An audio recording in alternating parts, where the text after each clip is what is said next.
ದಿನದ ಬಲಪಡಿಸುವ ವಾಕ್ಯ ಯೋಬನು 8ನೇ ಅಧ್ಯಾಯ 7ನೇ ವಚನ.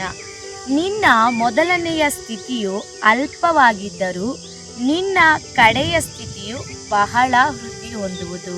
ಆಮೇಲೆ ಪ್ರಿಯ ದೇವರ ಮಕ್ಕಳೇ, ಈ ದಿನ ದೇವರು ನಿಮ್ಮನ್ನು ನೋಡಿ ಹೇಳುತ್ತಿರುವ ಮಾತು, ನಿಮ್ಮ ಪ್ರಾರಂಭ ಸ್ವಲ್ಪ ಚಿಕ್ಕದಾಗಿರ್ಬೋದು.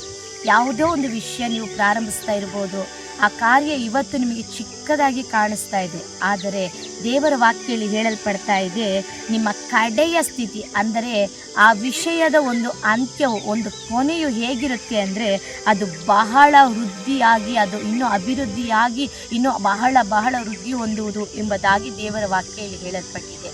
ಈ ದಿನ ನಿಮ್ಮ ಪ್ರಾರಂಭ ಒಂದು ಚಿಕ್ಕದಾಗಿದ್ದರೂ ಕೂಡ ಮುಂದಿನ ದಿನಗಳಲ್ಲಿ ನಿಮ್ಮ ಆ ಕಾರ್ಯದ ಒಂದು ಅಂತ್ಯವು ಬಹಳ ವೃದ್ಧಿಯಾಗುವುದು.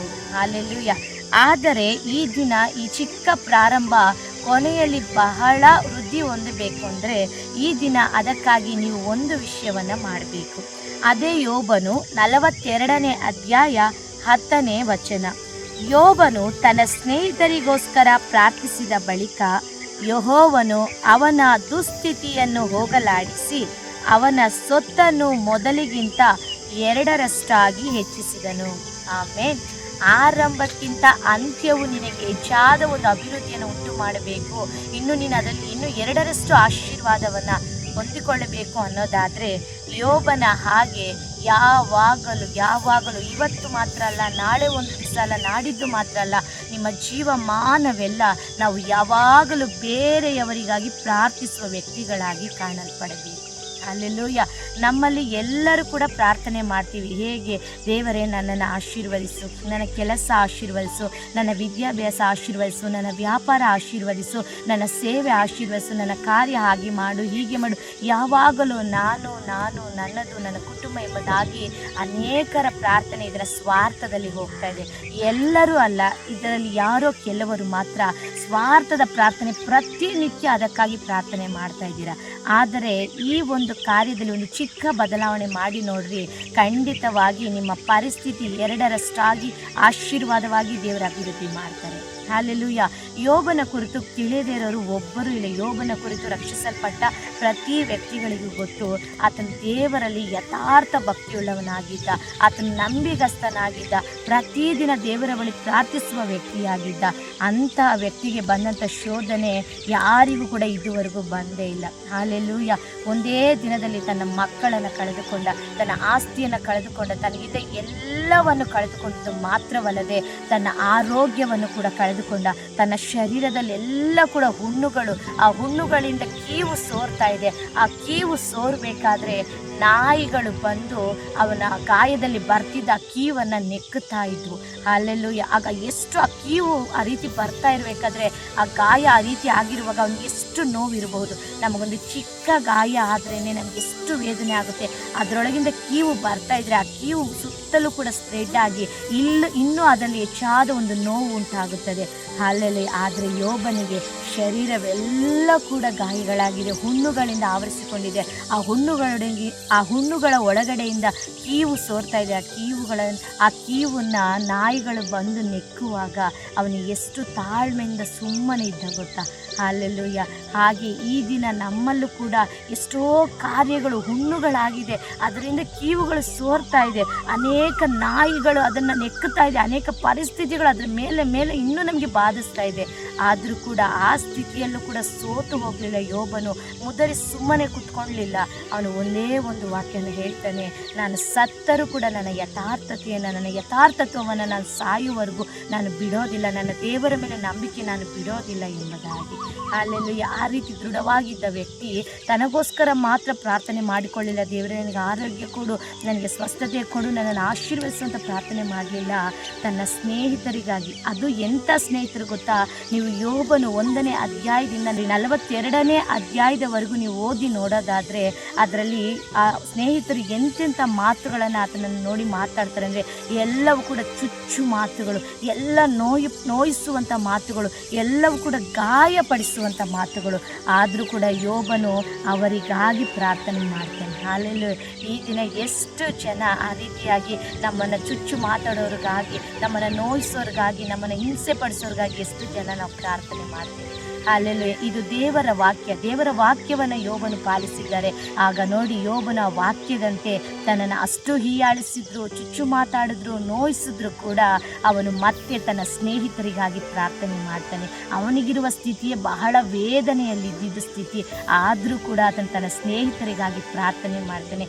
ದೇವರು ಆ ಕಾರ್ಯವನ್ನು ಗಮನಿಸಿ, ನನ್ನ ಮಗನಿಗೆ ಇಷ್ಟೊಂದು ಗಾಯ ಆಗಿದೆ, ಇಷ್ಟೊಂದು ನೋವು, ಇಷ್ಟೊಂದು ದುಃಖ ಇದೆ, ಆದರೆ ಇವನು ತನ್ನ ಸ್ನೇಹಿತರಿಗಾಗಿ ಕೂಡ ಪ್ರಾರ್ಥನೆ ಮಾಡ್ತಾ ಇದ್ದಾನಲ್ಲೆಂಬುದಾಗಿ ಅವನ ಸ್ಥಿತಿನ ದೇವರು ಒಂದೇ ದಿನದಲ್ಲಿ 2ರಷ್ಟಾಗಿ ಆಶೀರ್ವಾದ ಮಾಡಿ, ಹಲ್ಲೆಲೂಯಾ, ಅವನ ಎಲ್ಲ ಕಾರ್ಯಗಳು ವೃದ್ಧಿ ಹೊಂದಿದವು. ಹಲ್ಲೆಲೂಯಾ. ಅದೇ ದೇವರ ವಾಕ್ಯ ಹೇಳೋದು, ಆರಂಭ ಅಲ್ಪವಾಗಿ ಕೂಡ ಇರ್ಬೋದು, ಆದರೆ ಅಂತ್ಯವು ಅಭಿವೃದ್ಧಿ ಹೊಂದುವುದು ಎಂಬುದಾಗಿ. ಪ್ರಿಯ ದೇವರ ಮಕ್ಕಳೇ, ಈ ದಿನಗಳಲ್ಲಿ, ಈ ಅಂತ್ಯ ದಿನಗಳಲ್ಲಿ ನಾವು ಹೆಚ್ಚಾಗಿ ಬೇರೆಯವರಿಗಾಗಿ ಪ್ರಾರ್ಥನೆ ಮಾಡೋದನ್ನು ಖಂಡಿತವಾಗಿ ಅಭ್ಯಾಸ ಮಾಡಿಕೊಳ್ಳಲೇಬೇಕು. ನಮ್ಮ ಕುಟುಂಬಕ್ಕಾಗಿ ಕೂಡ ನಾವು ಪ್ರಾರ್ಥನೆ ಮಾಡಬೇಕು. ದೇವರು ಹೇಳಿದ್ದಾರೆ, ನಿಮಗಾಗಿ, ನಿಮ್ಮ ಮಕ್ಕಳಿಗಾಗಿ 10 ಗೋಳಾಡಿರಿ, ಉಪವಾಸ ಮಾಡಿರಿ ಎಂಬುದಾಗಿ ದೇವರು ಹೇಳಿದ್ದಾರೆ. ಅದೇ ಸಮಯದಲ್ಲಿ ನಶಿಸಿ ಹೋಗ್ತಿರುವ ಜನಗಳಿಗಾಗಿ ಕೂಡ ನಾವು ಪ್ರಾರ್ಥಿಸುವ ವ್ಯಕ್ತಿಗಳಾಗಿರಬೇಕು. ಇದು ಅಂತ್ಯ ಕಾಲವಾಗಿದೆ. ಈ ಕಡೇ ದಿನಗಳಲ್ಲಿ ಎಷ್ಟೋ ಜನರ ಆತ್ಮ ನಶಿಸಿ ಹೋಗ್ತಾ ಇದೆ. ಇನ್ನು ಎಷ್ಟೋ ಜನ ಯೇಸುವನ್ನು ಅರಿತುಕೊಂಡಿಲ್ಲ, ಎಷ್ಟೋ ಜನಕ್ಕೆ ಯೇಸುವಿನ ಹೆಸರೇ ಪರಿಚಯ ಇಲ್ಲ. ದಯವಿಟ್ಟು ಎಲ್ಲ ಮೂಲೆಗಳಲ್ಲೂ ಯೇಸುವಿನ ನಾಮ ಹರಡುವುದಕ್ಕೆ ನಾವು ಪ್ರಯತ್ನ ಪಡೋಣ. ಹಾಗೆ ಅನೇಕ ಮಿಷನರಿಗಳು, ಸುವಾರ್ತಿಕರು, ಸೇವಕರುಗಳು ಎಲ್ಲ ಪ್ರಾಂತ್ಯಗಳಲ್ಲಿ, ಎಲ್ಲ ಮೂಲೆಗಳಲ್ಲಿ, ಗ್ರಾಮಗಳಲ್ಲಿ ಎದ್ದೇಳುವಾಗ ಯೇಸುವಿನ ನಾಮ ಅಲ್ಲಿ ಮಹಿಮೆ ಹೊಂದುತ್ತದೆ. ಅನೇಕರು ಯೇಸುವನ್ನು ತಿಳಿದುಕೊಳ್ಳುತ್ತಾರೆ. ಯೇಸು ನಮ್ಮ ಜೀವನದಲ್ಲಿ ಬಂದಾಗ ನಮ್ಮ ಜೀವನ ಹೇಗೆ ಬದಲಾಗಿ ಈ ದಿನ ಆಶೀರ್ವಾದವಾಗಿ, ಸಮಾಧಾನವಾಗಿ, ಸಂತೋಷವಾಗಿದೆಯೋ ಅದೇ ರೀತಿ ಅನೇಕರು ಯೇಸುವನ್ನು ತಿಳಿದುಕೊಳ್ಳುವಾಗ ಅವರಿಗೂ ಆ ಸಮಾಧಾನ, ಸಂತೋಷ, ಆಶೀರ್ವಾದ ಉಂಟಾಗುತ್ತದೆ. ಎಲ್ಲದಕ್ಕಿಂತ ಮೇಲಾಗಿ ಈ ದಿನ ಯೇಸುವನ್ನು ನಮ್ಮ ಸ್ವಂತ ರಕ್ಷಕನಾಗಿ ಅಂಗೀಕರಿಸಿರುವ ನಮಗೆ ಒಂದು ನಂಬಿಕೆ ಇದೆ. ನಾನು ಈ ಲೋಕದಲ್ಲಿ ಕಣ್ಣು ಮುಚ್ಚಿದರೆ ಪರಲೋಕದಲ್ಲಿ ಕಣ್ಣು ತೆರೆಯುತ್ತೇನೆ. ನನಗಾಗಿ ದೇವರು ನಿತ್ಯ ಜೀವವನ್ನು ಇಟ್ಟಿದ್ದಾರೆ. ನನಗಾಗಿ ದೇವರು ಪರಲೋಕದಲ್ಲಿ ಒಂದು ಸ್ಥಳ ಇಟ್ಟಿದ್ದಾರೆ.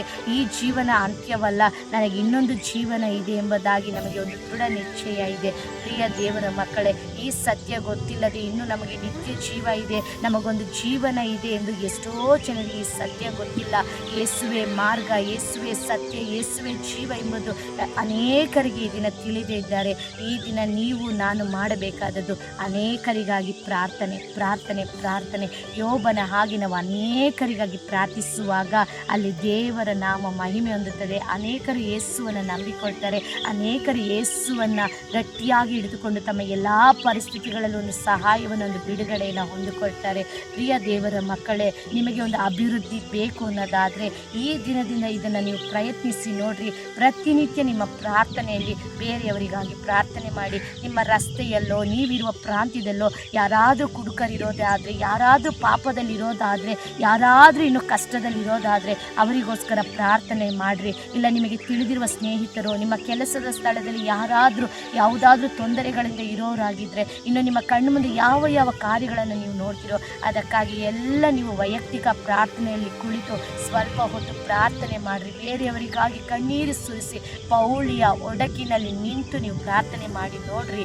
ಖಂಡಿತವಾಗಿಯೂ ನಿಮ್ಮ ಆರಂಭಕ್ಕಿಂತ ಅಂತ್ಯವು ಬಹಳ ವೃದ್ಧಿ ಹೊಂದುತ್ತದೆ. ನೀವು ಏನೋ ಒಂದು ಚಿಕ್ಕ ವಿಷಯವನ್ನು ಪ್ರಾರಂಭಿಸಿರ್ತೀರ, ದೇವರು ಅದರೊಂದು ದೊಡ್ಡ ಜಯವನ್ನು ನಿಮಗೆ ಕೊಡ್ತಾರೆ. ನೋಡಿ, ಅನೇಕರು ನಾನು ಈ ಬಿಸ್ನೆಸ್ನ ಹೇಗಾದರೂ ಡೆವಲಪ್ ಮಾಡಬೇಕು, ಈ ಕಾರ್ಯವನ್ನು ಹೇಗಾದರೂ ಉನ್ನತ ಸ್ಥಿತಿಗೆ ತೆಗೆದುಕೊಂಡು ಹೋಗಬೇಕು, ಹೇಗಾದರೂ ಮಾಡಿ ನನಗೆ ಅದು ಬರಬೇಕು, ಹೀಗಿರಬೇಕು, ಹಾಗಿರಬೇಕು, ಎಷ್ಟೆಷ್ಟೋ ಪ್ರಯತ್ನಗಳನ್ನು ಮಾಡ್ತಾ ಇರ್ತಾರೆ. ಆದರೆ ಈ ದಿನ ನಿಮಗೊಂದು ಸತ್ಯವನ್ನು ಹೇಳ್ತೀನಿ, ನೀವು ಈ ಚಿಕ್ಕ ವಿಷಯವನ್ನು ಪಾಲಿಸ್ರಿ. ನೀವು ಯಾವಾಗ ಬೇರೆಯವರಿಗಾಗಿ ಪ್ರಾರ್ಥಿಸುವುದಕ್ಕೆ ಪ್ರಾರಂಭ ಮಾಡ್ತೀರೋ, ಯಾವಾಗ ದೇಶಕ್ಕಾಗಿ ಪ್ರಾರ್ಥನೆ ಮಾಡೋದನ್ನು ಪ್ರಾರಂಭ ಮಾಡ್ತೀರೋ, ಖಂಡಿತವಾಗಿ ನೀವು ಊಹಿಸಿ ಕೂಡ ನೋಡಿರೋದಿಲ್ಲ ನಿಮ್ಮ ಜೀವನ ಈ ರೀತಿ ಆಗುತ್ತದೆ ಎಂಬುದಾಗಿ. ಆ ರೀತಿ ದೇವರು ನಿಮ್ಮ ಜೀವನಗಳನ್ನು ಬದಲಾಯಿಸುತ್ತಾರೆ. ಪ್ರಿಯ ದೇವರ ಮಕ್ಕಳೇ, ನಮ್ಮ ಜೀವನದಲ್ಲಿ ನಾವು ಯಾವಾಗ ದೇಶಕ್ಕಾಗಿ ಹೆಚ್ಚಾಗಿ ಪ್ರಾರ್ಥನೆ ಮಾಡೋದನ್ನು ಅಭ್ಯಾಸ ಮಾಡಿಕೊಂಡ್ವೋ, ಯಾವಾಗ ನಶಿಸುವ ಜನರಿಗಾಗಿ ಪ್ರಾರ್ಥನೆ ಮಾಡೋದಕ್ಕೆ ನಮ್ಮನ್ನು ಒಪ್ಪಿಸಿಕೊಟ್ಟುವೋ, ಬಿಟ್ಟುಕೊಟ್ಟುವೋ, ದೇವರಿಗಾಗಿ ದುಡಿಯೋದಕ್ಕೆ ಪ್ರಾರಂಭ ಮಾಡಿದ್ವೋ, ಆಗಲಿಂದ ದೇವರು ನಮ್ಮನ್ನು ನಮ್ಮ ಕುಟುಂಬನು ಆಶೀರ್ವಾದವಾಗಿ ಸಮಾಧಾನವಾಗಿ ಸಂತೋಷವಾಗಿ ಇಟ್ಟಿದ್ದಾರೆ. ಈ ದಿನ ನಾವು ನಮಗೆ ಮಾತ್ರ ಆಶೀರ್ವಾದವಾಗಿ ಇರದೆ ಅನೇಕರಿಗೆ ಕರ್ತನು ನಮ್ಮನ್ನು ಆಶೀರ್ವಾದವಾಗಿ ಮಾರ್ಪಡಿಸಿದ್ದಾರೆ. ಕಾರಣ ಏನು ಗೊತ್ತಾ? ನಾವು ಬೇರೆಯವರಿಗಾಗಿ ದಾಹ ಪಡುವಾಗ, ಬೇರೆಯವರ ರಕ್ಷಣೆಗಾಗಿ ನಾವು ಪ್ರಯತ್ನಿಸುವಾಗ, ಬೇರೆಯವರಿಗಾಗಿ ನಾವು ದೇವರ ಸಮ್ಮುಖದಲ್ಲಿ ವಿಜ್ಞಾಪಿಸುವಾಗ ಖಂಡಿತವಾಗಿ ದೇವರು ನಮ್ಮ ಆರಂಭಕ್ಕಿಂತ ಅಂತ್ಯವನ್ನು ಅಭಿವೃದ್ಧಿ ಹೊಂದುವಂತೆ ಮಾಡ್ತಾರೆ. ದೇವರ ಮಕ್ಕಳೇ, ಈ ದಿನ ನೀವು ಇದನ್ನು ಪಾಲಿಸಿ ನೋಡ್ರಿ. ಖಂಡಿತವಾಗಿ ನೀವು ಯಾವುದೋ ಒಂದು ವಿಷಯದಲ್ಲಿ ಇನ್ನೂ ಕೂಡ ಸ್ವಲ್ಪ ಇದೆ ಅಂತ ಅಂದ್ಕೊಳ್ತಾ ಇದ್ದೀರಾ. ಆ ಸ್ವಲ್ಪವನ್ನು ದೇವರು ಅಂತ್ಯದಲ್ಲಿ ಅಭಿವೃದ್ಧಿಯಾಗಿ ನಿಮ್ಮನ್ನು ಮಾರ್ಪಡಿಸ್ತಾರೆ, ಅಭಿವೃದ್ಧಿ ಮಾಡಿ ಸಾಕ್ಷಿಯಾಗಿ ನಿಲ್ಲಿಸ್ತಾರೆ. ಖಂಡಿತವಾಗಿ ನನ್ನ ಕರ್ತನಲ್ಲಿ ನಂಬ್ತೇನೆ, ಈ ವಾಕ್ಯ ನಿಮಗೆ ಪ್ರಯೋಜನವಾಗಿರುತ್ತದೆ ಎಂಬುದಾಗಿ. ಈ ದಿನ ನೀವು ಈ ಒಂದು ಹರಕೆ ಮಾಡಿಕೊಂಡು ನೀವು ನಿಮ್ಮ ಕಾರ್ಯಗಳನ್ನು ಪ್ರಾರಂಭಿಸಿರಿ. ಆರಂಭವು ಅಲ್ಪವಾಗಿದ್ದರೂ ಅಂತ್ಯವು ಸಂಪೂರ್ಣವಾಗಿರುತ್ತದೆ. ಹಾಲೆಲೂಯ.